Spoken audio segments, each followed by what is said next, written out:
सखी सहेली।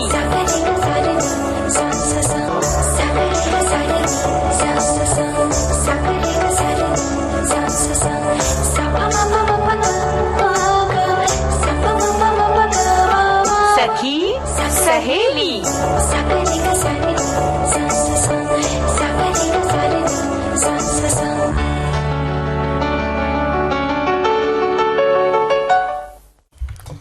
सभी सखियों सहेलियों को राजुल और मंदाकिनी जोशी का नमस्कार। कैसी हो राजुल? मैं बढ़िया हूँ, आप बताइए कैसे? मैं भी बहुत अच्छी हूँ। और भाई आज का दिन तो बहुत ही खास है। देखिए आप भी आज बहुत ही खूबसूरत लग रही हैं। ये लाल जो परिधान आपने पहना है बिल्कुल क्रिसमस ट्री की तरह लग रही हैं आप। वैसे क्रिसमस की बहुत सारी शुभकामनाओं के साथ मैं ये कहूंगी कि आज मंदाकिनी जी बहुत प्यारी लग रही हैं। और खास बात ये है, हाँ। आज क्रिसमस भी है, सुशासन दिवस भी है, जिसके बारे में हम बात करेंगे। और हमारे भूतपूर्व प्रधानमंत्री आदरणीय अटल बिहारी जी, उनका जन्मदिन है। साथ ही साथ महामना मदन मोहन मालवीय जी का भी जन्मदिन है। और एक खास बात ये भी है कि आज राजुल जो है वो मंदाकिनी जी के साथ पहली बार आई हैं। हाँ। जी, और सबसे बड़ी बात ये है कि सर्दियां चल रही हैं और ऐसे में हमारी सबकी प्रतिरोधक क्षमताएं कहीं ना कहीं थोड़ा बहुत बाधित हो रही हैं। बिल्कुल। और दूसरी बात ये है कि त्योहार के दिन है, लेकिन बच्चे छुट्टियां मनाने आज से शुरू हो गए हैं। लेकिन जो व्यस्त माता पिता हैं तो वहाँ बच्चों को ध्यान में रखना कितना जरूरी है, ये सभी विषय आज की बातचीत के रहेंगे, है ना? बिल्कुल। और साथ ही हम बात करेंगे ये कि खाने में क्या अच्छा बनाया जाए, क्योंकि भाई त्योहार है ना, तो कुछ तो क्रिसमस का त्योहार है और आज के दिन तो कुछ खास होना ही चाहिए। और हमारे श्रोताओं से भी हम आग्रह करेंगे कि वो कुछ खास लिखना चाहें आज के दिन फेसबुक पेज पर जाकर, तो उनका स्वागत है, उनके विचारों का स्वागत है। और क्या खास बनाया है ये भी बताएं। हाँ बिल्कुल, बनाया जाए, बताया जाए, खाया जाए और लुत्फ उठाया जाए इस खास दिन का। और सभी को आज क्रिसमस की खास दिन की ढेरों बधाइयाँ।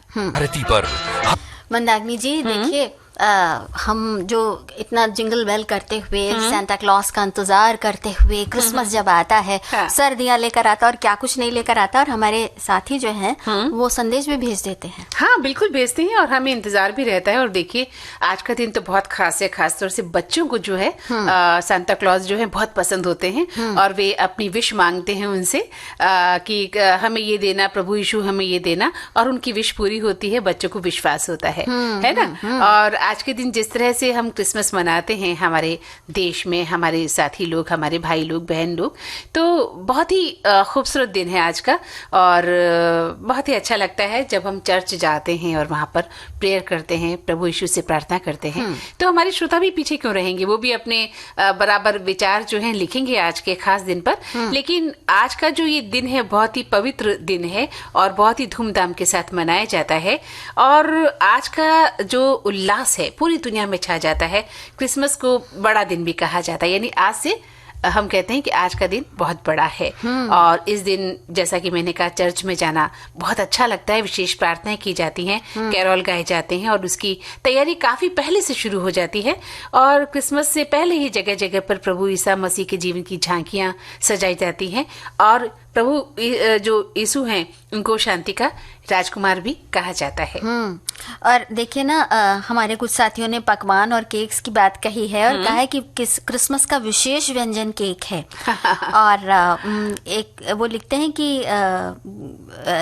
ये केक के बिना क्रिसमस अधूरा है। हाँ बिल्कुल। और इस दिन लोग चर्च और अपने घरों में क्रिसमस ट्री सजाते हैं, सांता क्लॉज बच्चों को चॉकलेट्स और गिफ्ट्स देते हैं, और बहुत सारे दूसरे लोग भी चर्च में जाकर मोमबत्तियां जलाकर प्रार्थना करते हैं। बिल्कुल बिल्कुल, आज का दिन सभी के लिए है। और हम जिस देश में रहते हैं वहाँ सर्वधर्म को हम मानते हैं, सभी त्योहारों को अपनाया जाता है, माना जाता है। और हमारे एक श्रोता लिख भी रहे हैं कि जो आज का दिन है बहुत ही बड़ा दिन है। आज के दिन को बड़े ही धूमधाम और उल्लास के साथ मनाया जाता है। और ये त्योहार 25 दिसंबर को मनाया जाता है। इस दिन प्रभु ईसा मसीह या जीसस क्राइस्ट का जन्म हुआ था। वो एक महान व्यक्तित्व के धनी थे। उन्होंने समाज को प्यार और इंसानियत की शिक्षा दी। उन्होंने दुनिया के लोगों को प्रेम और भाईचारे के साथ रहने का संदेश दिया और उन्हें ईश्वर का इकलौता प्यारा पुत्र माना जाता है। और उस समय के शासकों को जीसस का संदेश पसंद नहीं था। उन्होंने जीसस को सूली पर लटकाकर लटका दिया था। ऐसी मान्यता है कि जीसस फिर से जी उठे थे। और एक और साथी ने कहा है कि मेरे रिलेटिव और दोस्त क्रिसमस ट्री केक लाते हैं और ये त्योहार मनाते हैं, और बच्चों को तो सांता क्लॉज बहुत अपना और प्यारा लगता है। बिल्कुल, बच्चों को केक भी प्यारा लगता है, पेस्ट्री भी प्यारी लगती है। और देखा जाए तो आज के दिन क्या, हर दिन बच्चे तो केक खाना ही पसंद करते हैं, और आज का दिन उनके लिए विशेष होता है जब बच्चे हमारे बच्चों को बुलाते हैं, लोग इकट्ठा होते हैं, छोटे छोटे न्यारे न्यारे प्यारे प्यारे बच्चे जब केक काटते हैं और खाते हैं तो वो देखने वाला समा होता है। बिल्कुल, बहुत बिल्कुल। ही अलग अलग वेशभूषाओं में सभी लोग होते हैं, एक दूसरे को क्रिसमस की बधाइयां देते हैं, कैरोल गाते हैं, बहुत ही सुंदर गान होता है, बहुत सुंदर लगता है। शांति का संदेश लेकर आता है ये त्योहार, और साथ ही छोटी छोटी खुशियों को दूसरों के साथ बांटने की भी सीख देता है, और जीवन में जो कुछ भी है उसके लिए ईश्वर को धन्यवाद कहें। बिल्कुल, कृतज्ञ रहे, हमेशा आभार माने ईश्वर का, दूसरों का, जो भी आपके लिए कुछ करता है। हाँ। और एक खासियत होती है त्योहारों की कि इस दौरान परिवार और दोस्तों के साथ समय बिताने का, नई यादें बनाने का अवसर मिलता है, दूसरों के लिए कुछ करने का भी अवसर मिलता है। बिल्कुल, अगर आपने सोचा है तो आप बिना त्योहार के भी किसी के लिए बहुत कुछ कर सकते हैं, लेकिन किसी खास उत्सव पर अगर आप ये सोचते हैं कि आज मैं किसी के लिए, मसलन आज का त्योहार है, हम उन असहाय लोगों की सेवा कर सकते हैं जिनके पास बहुत सी चीजों का अभाव है। हम उनके साथ सुख दुख बांट सकते हैं, उन्हें खाने को बहुत सी सारी चीजें दे सकते हैं, सर्दी का मौसम है हम उन्हें गर्म कंबल दे सकते हैं, स्वेटर दे सकते हैं, है ना। इस तरह से हम अगर चाहें तो उन असहाय लोगों की मदद कर सकते हैं, और आज का दिन अपने दोस्तों के साथ, अपने परिचितों के साथ, अपने लोगों के साथ, अपने माता पिता के साथ, भाई बंधुओं के साथ और अपने बुजुर्गों के साथ, जो हमारे दादा दादी हैं, नाना नानी हैं, इनके साथ बिताने का खास दिन है। और ये दिन जिंदगी में बहुत कम अवसर आता है लोगों के कि जब आपको ऐसी खुशियां मिलती हैं, और इन खुशियों का पूरा आनंद लिया जाना चाहिए। बिल्कुल। फरमाइश का फरिश्ता मोहम्मद रफी, ऐसे नगमे जो दिल की गहराइयों में गूंजते हैं, वो जब याद आए, बहुत याद आए। मोहम्मद रफी की जन्मशती पर हमारा विशेष कार्यक्रम। हाँ, तुम मुझे यूं भुला न पाओ। उजाले उनकी यादों के, रविवार शाम 4 बजे सिर्फ विविध भारती पर।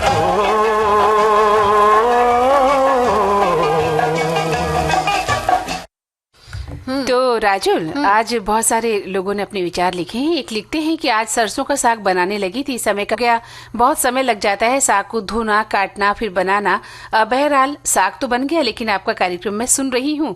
और एक श्रोता लिख रहे हैं कि भाई ये कौन आया, रोशन हो गई महफिल जिसके नाम से, ये गाना आपने अभी अभी प्ले किया था ना। लिखते हैं कि वो साथी है राजुल जी, क्योंकि बड़े लंबे अंतराल के बाद आज मंदाकिनी जी के साथ वो पहली बार आई है।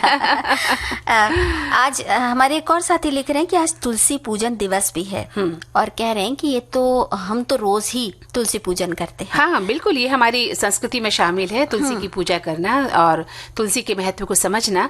और एक श्रोता लिखते हैं कि भी सांता क्लॉज रात को गिफ्ट देने आए या न आए, विविध भारती क्लॉज जो है वो हमारे लिए मीठे मीठे गीत जरूर लेकर आती है, हर रोज हमारे क्लोज रहती है।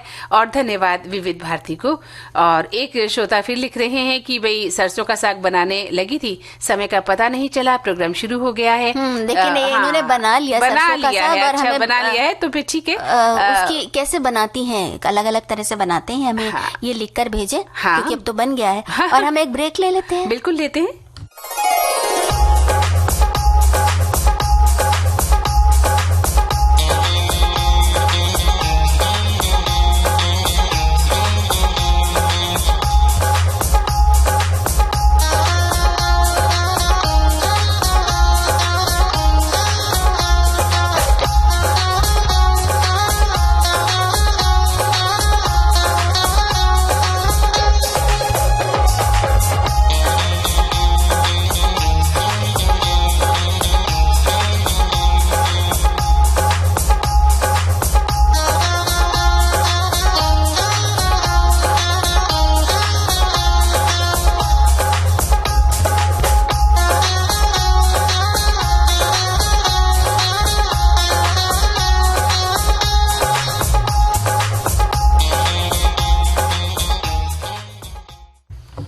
हाँ जी राजुल जी, तो आपने तो बहुत सुंदर स्वेटर भी पहन रखा है और बहुत गर्म भी लग रहा है। मुझे लग रहा है कि ये गर्म ऊन है जो आपने पहन रखी है ना? हाँ, थोड़ी सी ठंड हो गई है ना, तो ठंड में बचाव तो करना ही पड़ेगा। हाँ बिल्कुल, ये बात सही है कि सर्दियां शुरू होते ही हम थोड़ा सा सतर्क हो जाते हैं अपने स्वास्थ्य को लेकर, क्योंकि सर्दियां जहाँ बहुत मजेदार एक कहते हैं ना सेहत बनाने का, सेहत बनाने का मौसम कहा जाता है, लेकिन साथ ही थोड़ा सा नाजुक भी बना देती है। तो हमारी जो प्रतिरोधक क्षमता है कहीं ना कहीं डिस्टर्ब हो जाती है, जिनकी मतलब बनने और बिगड़ने का यही समय है। हाँ बिल्कुल सही कहा आपने, सारी बात को एक ही लाइन में कह दिया है। तो वही सर्दियां और प्रतिरोधक क्षमता जिस पर कि आज हम बात करने वाले हैं।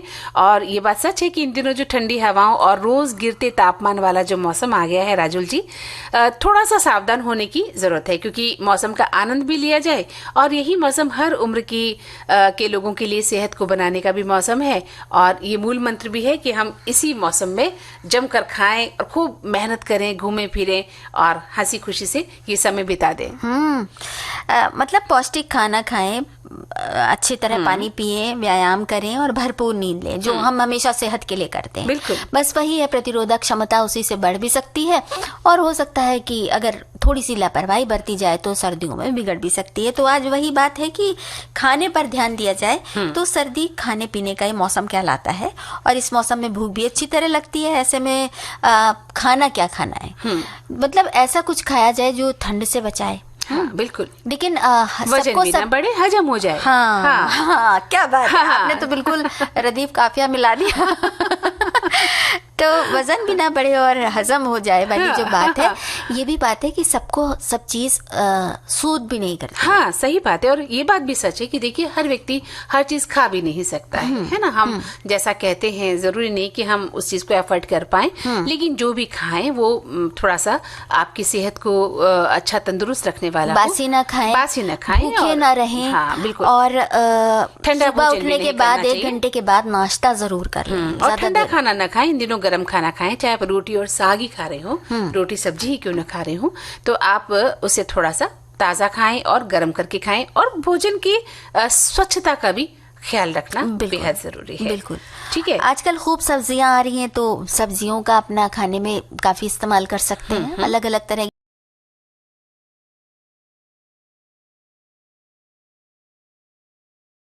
आलू के पराठे, मूली के पराठे, गोभी के पराठे।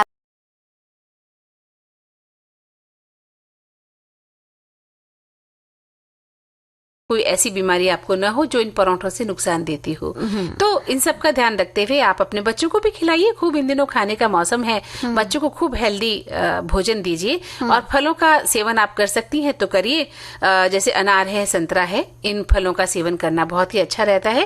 और ध्यान ये रखना है कि ये जो फल हैं वो दिन में ही खाने हैं, रात को नहीं। सलाद भी खाना है तो आप दिन में खाएं, दिन में खाएं। हाँ, शाम को भी ना, जैसे बहुत कई बार ऐसा होता है ना कि 4 बजे के करीब खा लेते हैं फल, तो वो थोड़ा नुकसान कर देता है। हर एक की अपनी, वही जो हम बात कर रहे हैं प्रतिरोधक क्षमता की, कि आपकी जो इम्यूनिटी है वो कैसी है। पचा जाती है तो आप कभी भी कुछ खा सकते हैं, लेकिन कई बार आपको बड़ा सोच समझकर खाना पड़ता है कि कब किस चीज को खाया जाए। आप ड्राई फ्रूट्स की बात हम करते हैं, अगर आप एफर्ट कर सकते हैं तो मेवे खाएं, सूखे मेवे खाएं, लड्डू बना सकते हैं, गर्म दूध पी सकते हैं, उसमें हल्दी मिला सकते हैं। अब ये ना कहिएगा दूध में हल्दी तो अच्छी लगती नहीं है। कई बार स्वादिष्ट भोजन के साथ साथ हमें दवा रूपी भोजन भी लेना पड़ता है, बिल्कुल दवा का काम करता है। बिल्कुल। अदरक को पीसकर गुड़ के साथ मिला लें और इसके बाद उसमें घी को मिलाते हुए तेज आंच में गर्म कर लें। गुड़ तरल जब बनने लगे तो इसकी कैंडी बना लें। और जब भी ठंड महसूस होने लगे, जैसे कई बार होता ना ज्यादा ठंड, कहीं कहीं पानी भी बरसा है आज कल में, तो अगर ज्यादा ठंड महसूस हो रही तो इसकी एक गोली खा लें तो कहते हैं कि आराम मिलता है और शरीर में गर्मी भी आती है। लेकिन ये तभी करें जब आपको अदरक या गुड़ से परहेज ना हो। सबसे बड़ी बात है कि आप अदरक या गुड़ को आराम से खा सकते हो। वैसे नुकसान नहीं करते, गुड़ तो बहुत अच्छा वो है, लेकिन अदरक सभी को माफिक आती है कि नहीं आती, ये थोड़ा हमें खुद ही सोचना होगा कि हमें उससे एलर्जी तो नहीं है। और सर्दियों में पानी पीने वाकई याद नहीं रहता है। बोतल भर के हम ऑफिस में भी लाते हैं, वैसी की वैसी उस बोतल को ले जाते हैं, है ना। तब पता चलता है कि अरे दिन भर में हमने पानी बहुत कम पिया है, उसके नुकसान फिर हमें उठाने पड़ते हैं।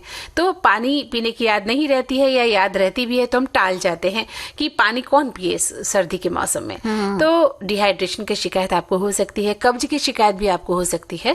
तो ऐसे में आप पानी पिए, गुनगुना पानी पी लें जैसा आपको लगता है, और हर्बल टी पी सकते हैं, सूप पी सकते हैं, जूस भी हल्का गुनगुना करके सूप को भी पिया जा सकता है। सूप भी कई तरह से बन सकते हैं। जैसे अगर आप जैसे लौकी है, टमाटर है, ये सब जल्दी से गलने वाली है, तो इनको आप पहले उसमें डाल दीजिए, कुकर में डाल दीजिए, उबाल लीजिए। ये उबल रहे हो तभी आप सेब वगैरह छील लीजिए, और सेब को और संतरे को इसको डाल दीजिए, मतलब थोड़ा सा हल्का सा वो गर्म हो, और फिर उन सबको छान के, और जो उसका आपको गूदा मिले, उसको मिक्सर में चला लीजिए, और उसमें मिला दीजिए, और फिर पीजिए, देखिए कितना मजा आता है। हाँ, क्या बात है, आपने तो बहुत ही बना के पिला भी दिया है सबको। जैसे वो सरसों का साग बना चुकी है, वैसे आपने भी सूप बना ही दिया है ना। हाँ। तो ऐसा जो है फटाफट आप बना सकते हैं, जैसे राजुल ने अभी बना के बताया आपको सूप, उसी तरह से। और सबसे बड़ी बात है कि कमरे में हमें बड़ी ठंड लगती है, और ऐसे में आप अपने कमरे को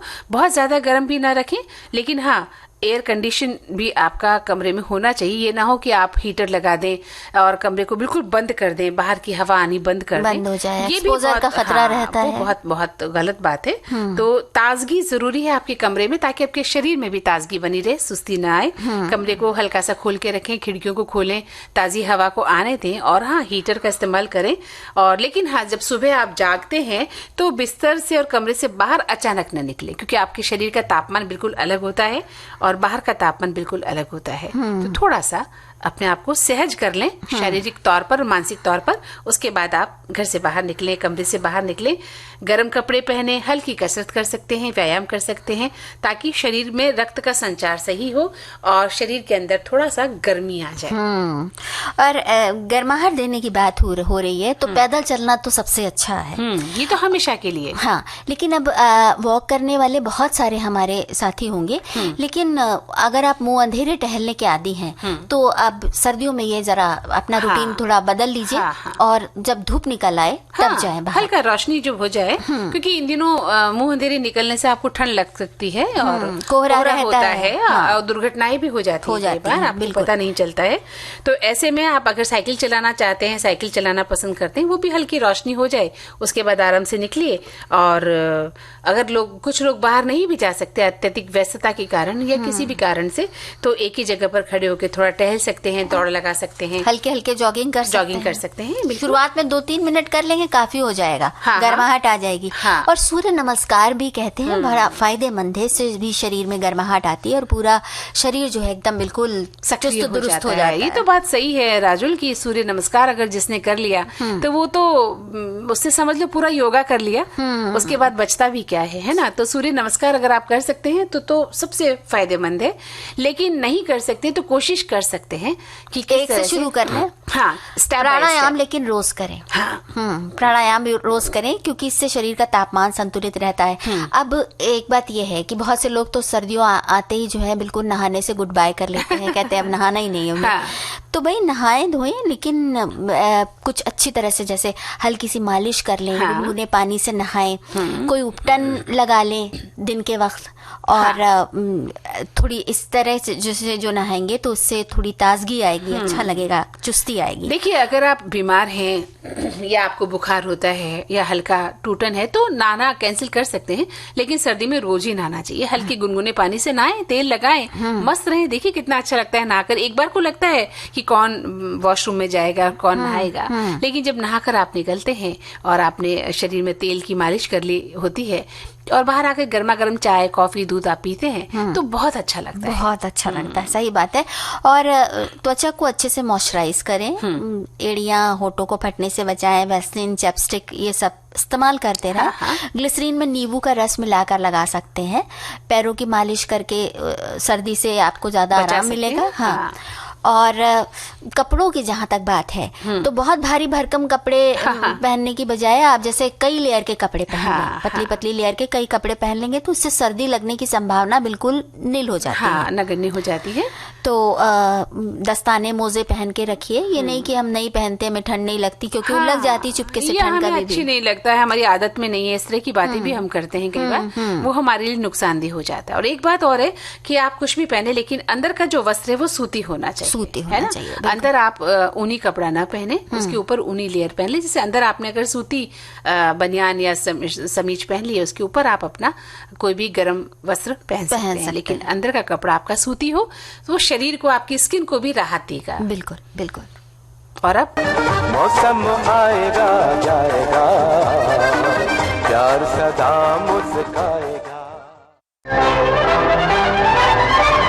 विविध भारती के पास है बेमिसाल हस्तियों का अनमोल खजाना। कहानी के किसी सीन की रिहर्सल चल रही थी, मैं भी हमारे साथियों ने कहते हैं कि मूंगफली, तिल ये सभी सर्दियों के ही मेवे हैं। और सब्जियों के बारे में बता दिया, हल्दी, गाजर, मूली, बाजरा, संतरा, गन्ना, बथुआ, सरसों, चना, मेथी, मूली के साथ शलजम, गोभी, ये सभी रोग प्रतिरोधक क्षमता को बढ़ाते हैं। बिल्कुल, बहुत अच्छा लिख रहे हैं हमारे श्रोता। और मुझे लगता है कि अगर ये सब हम कर लेते हैं, एक श्रोता जैसे लिख रहे हैं कि हल्दी, अदरक, तुलसी, आंवला, लहसुन, काली मिर्च अगर आप सेवन करते हैं तो बहुत फायदेमंद होता है। और आंवला इन दोनों जो खाने से इम्यूनिटी में बदलाव आता है, और लहसुन और काली मिर्च एंटीबैक्टीरियल गुण वाले हैं, आपकी सुरक्षा प्रणाली को ये मजबूत बनाते हैं। कद्दू के बीज, काजू और दालों में जिंक, ये सभी आपको ठीक रखते हैं, सर्दी जुकाम को ठीक रखने में कारगर सिद्ध होते हैं। और एक लिखते हैं कि इसके अलावा 20 से 30 मिनट तक आप धूप लें हमेशा, और थोड़ा सा अंडे, मशरूम को डाइट में भी शामिल करने से विटामिन डी की मात्रा भी संतुलित रहती है और आपकी इम्यूनिटी भी मजबूत हो जाती है। और हमारे एक और साथी कह रहे हैं कि खजूर और बादाम का सेवन भी सर्दियों में लाभदायक होता है। गाँव में तिल के लड्डू का प्रयोग लोग अक्सर करते हैं, जो हमारे शरीर को बहुत कुछ देता है, कई सारे पदार्थ देता है, पौष्टिक चीजें। और एक और साथी ने कहा है कि इन दिनों ताजी हल्दी आ रही है, तो कच्ची हल्दी को दूध में घिसकर और इसमें गुड़ मिलाकर पिए, वो बहुत स्वादिष्ट और पौष्टिक होता है। मुझे तो बहुत अच्छा लगता है। बिल्कुल अच्छा लगता होगा। और मैंने जैसा कि अभी कहा था कि कई बार स्वादिष्ट चीज से ऊपर उठकर हमें उसको दवा के रूप में भी लेना पड़ता है कई बार कुछ खाद्य सामग्री को।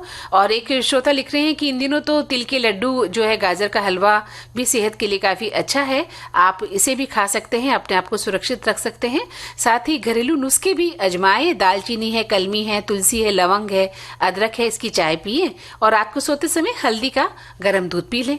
क्या बात है, कितनी बढ़िया बढ़िया बहुत सुंदर बात, और हमारे बिल्कुल पास ही में है। अच्छा, ये सब करते हुए छोटे बच्चों का बहुत ख्याल रखना पड़ता है, क्योंकि नन्हे बच्चों के लिए सर्दी का मौसम, जिनकी पहली सर्दी आई है, उनका बहुत रखना पड़ता है। और पहली सर्दी की तो बात जाने दीजिए, जो बच्चे थोड़े से बड़े हो जाते हैं, अभी चलना फिरना शुरू कर दिया उन्होंने, 4 साल के हैं, उनको रोक कर रखना या उनको कपड़े पहना कर रखना बड़ा मुश्किल होता है, खासतौर से तब जब माता पिता दोनों काम व्यस्त हो। बिल्कुल, अगर कामकाजी माता पिता हैं तो ऐसी स्थिति में तो बहुत मुश्किल हो जाता है, क्योंकि कई बार वो जो है मेड के सहारे होते हैं, घर में आप गवर्नेंस रखते हैं, उसके सहारे बच्चे रहते हैं। अब वो कितना कहना मानते हैं या कितना ध्यान रखा जाता है, ये तो फिर ऊपर वाला ही जाने, लेकिन बेचारे माता पिता जो नौकरी पेशा है, उनके लिए बड़ी मुश्किल हो जाती है। तो वो चाहता है ना बच्चा की मम्मी पापा को तुरंत पकड़ ले। अब कई बार क्या होता है कि या तो माता पिता बहुत थके हुए आए होते हैं, या बहुत काम आगे उनको आगे आके करना होता है, घर के काम होते हैं, ऑफिस का कोई काम लेकर आए होते हैं, तो वो बच्चे पर उतना ध्यान नहीं दे पाते जितना बच्चा चाहता है। और एक स्थिति ये भी होती है कि जरूरत से ज्यादा ध्यान देते हैं, उस समय बच्चा कुछ भी करे, वो घर का कोई सामान तोड़ दे तो कहते हैं वाह वाह क्या तोड़ा है। तो ये दोनों ही स्थितियां जो है बड़ी खतरनाक हो जाती हैं। बिल्कुल सही कहा आपने कि 24 घंटे भी बच्चों की निगरानी नहीं करनी चाहिए, और ऐसा भी न हो कि आप बिल्कुल अपने काम में व्यस्त हो गए और बच्चों को चाहकर भी ना देख पाते हो। दोनों स्थितियों में बच्चों के साथ अन्याय हो जाता है, क्योंकि बच्चे जो है वो कच्ची मिट्टी की तरह होते हैं, है ना राजुल, और उनको गढ़ने में माता पिता की सबसे बड़ी भूमिका होती है। और अगर ऐसे में माता पिता कामकाजी हैं और बच्चे का ध्यान नहीं दे पा रहे हैं, उनके पालन पोषण का ध्यान नहीं दे पा रहे हैं, तो फिर बहुत सारी समस्याएं आ जाती हैं। अगर आप उसको जरूरत से ज्यादा लाड़ दुलार देकर पाल रहे हैं, मतलब जितना आप बाहर रहे हैं उतनी कमी आप उसको खूब सारे उपहार देके, जो वो कह रहा है वो पूरा करके कर रहे हैं, तो ये समझ लीजिए कि बच्चे को आप जिद्दी बना रहे हैं। आपने उस तरफ कदम बढ़ा दिया है, और इससे जो है बच्चे की आदत हो जाएगी कि उसने जो कहा और वो पूरा उसे होना तुरंत चाहिए। मिलना चाहिए। बिल्कुल सही बात। और दूसरी तरफ से आप बच्चे को फिर ऐसा बना देने, एक तरह से आप उसे वो ब्लैकमेल करना सीख जाता है बच्चा धीरे धीरे ना। वो आपको तंग करेगा कि कल माता पिता तो बिजी रहते हैं और वो मुझे कुछ न कुछ दिलाएंगे। और ऐसा ही आजकल हो भी रहा है राजुल कि छोटे बच्चे को हम जैसे ही वो रोता है उसके हाथ में हम फोन थमा देते हैं, मोबाइल, है ना, कि वो बच्चा चुप हो जाएगा। करते हैं ऐसा। बिल्कुल, बिल्कुल। माता पिता, माताएं खासतौर से अगर अत्यधिक व्यस्त होती हैं तो वो बच्चे को फोन थमा देती है। और उसके दुष्परिणाम क्या आते हैं इस पर चर्चा करने के लिए शायद एक अलग विषय हमें चाहिएगा, बहुत लंबा समय भी चाहिए होता है, हम सभी जानते हैं।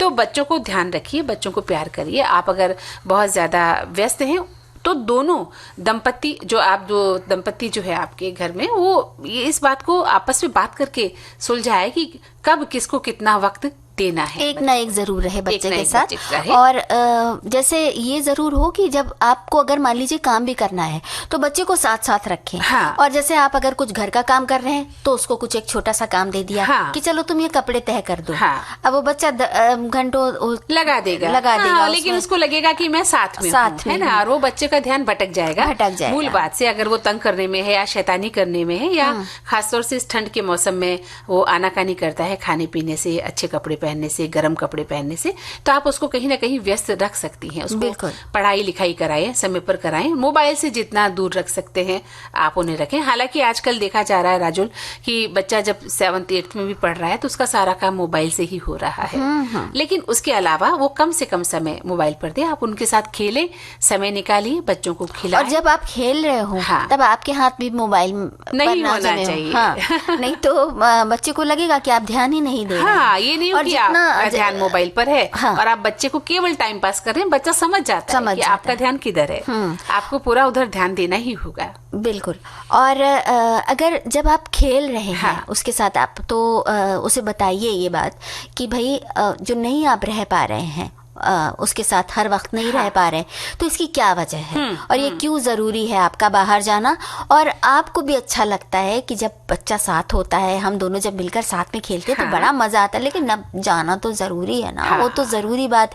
ऐसे बच्चे को समझाएंगे तो बच्चे समझने लगते हैं ये बात धीरे धीरे। बच्चों को अगर समझाया जाए बैठाकर कि मम्मी पापा दोनों बाहर क्यों जाते हैं, काम की वजह से जाते हैं, आपके लिए पैसा कमाने जाते हैं, आपके लिए वो चीजें लेकर आएंगे, आपको अच्छी पढ़ाई देंगे, अच्छी शिक्षा देंगे, तो बच्चा थोड़ा थोड़ा समझने लगता है जब आप उसकी भावनाओं को समझाने का प्रयास करते हैं। और ये जो भावनाओं को समझने वाली बात है, इसकी शुरुआत पहले ही दिन से हो जाती है जब आपका नवजात गोद में आता है। तो कई बार आपने देखा है ना कि कुछ माता पिता जो है छोटे से नन्हे से बच्चे से बात कर रहे होते हैं और आसपास देख रहे लोग हंसते हैं कि अरे उसको कुछ समझ में भी आ रहा है कि अच्छा तुम जाओगे, तुम खाओगे, ऐसे बात कर रहे हैं। तो लगता है कि अरे इसको क्या समझ में आ रहा है, लेकिन बच्चे को सब समझ आता है। वहीं से एक भावनात्मक जुड़ाव माँ और बच्चे के बीच में जो पैदा होता है वो ताउम्र एक कहते हैं ना कि बहुत गहरा रिश्ता बना देता है। वहीं से शुरुआत होती है, स्पर्श से, गंध से, बच्चे वहीं से आपके करीब आना शुरू होते हैं।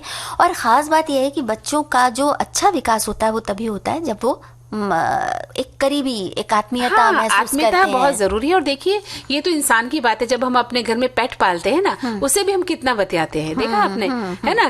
कोई भी पेट होता है हमारा, कुत्ता भी हो सकता है, बिल्ली भी हो सकती है, हम उसके साथ बतियाते हैं, है ना। उनको कहते हैं जाओ वो लेकर आओ, जाओ वहां जाओ, सिट डाउन, स्टैंड अप, तो वो समझता है। तो हम उससे एक आत्मीयता रखते हैं, एक आत्मीय रिलेशन, आत्मीय संबंध जो है वो कायम करते हैं। ठीक उसी प्रकार हमारा तो जो शिशु हमारा अपना है, उसके साथ आत्मीयता बरतना बेहद जरूरी है, खासतौर से माता के लिए, और पिता के लिए भी उतना ही जरूरी है। इसलिए बच्चों पर ध्यान दें। आप बेशक व्यस्त हो सकते हैं, लेकिन बच्चों की जिंदगी को बनाना या बिगाड़ना आपके ही हाथ में है। और हमारे कुछ साथी कह रहे हैं कि पहले तो दादा दादी, नाना नानी ध्यान रखते थे, अभी आज की पीढ़ी को तय करना है। ये बात है कि दादा दादी या नाना नानी होते हैं तो अच्छी ख्याल होता है, लेकिन माता पिता को कई बार अपराध बोध होता है कि हम समय नहीं दे पा रहे हैं। हम उसकी बात भी कर रहे हैं। दादा दादी और नाना नानी जैसी देखभाल तो मुश्किल ही होती है। बिल्कुल बिल्कुल।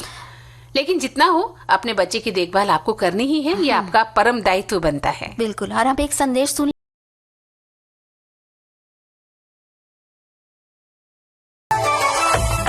मन की बात है जन जन की। जिन आज बताने वाली हैं और बनाने वाली हैं, अब समय इजाजत नहीं दे रहा है। वो सामग्री हम नोट किए लेते हैं, रख लेते हैं और घर जाकर बनाएंगे। और हमारे श्रोता तो हमसे भी ज्यादा होशियार हैं, सभी लोग बनाएंगे और खाएंगे कि किस तरह से जो है आप व्यंजन बना सकते हैं, खासतौर से इस सर्दी के मौसम में, है ना। तो अब लेते हैं इजाजत। हाँ, तो आप सभी को राजुल और मंदाकिनी जोशी का नमस्कार।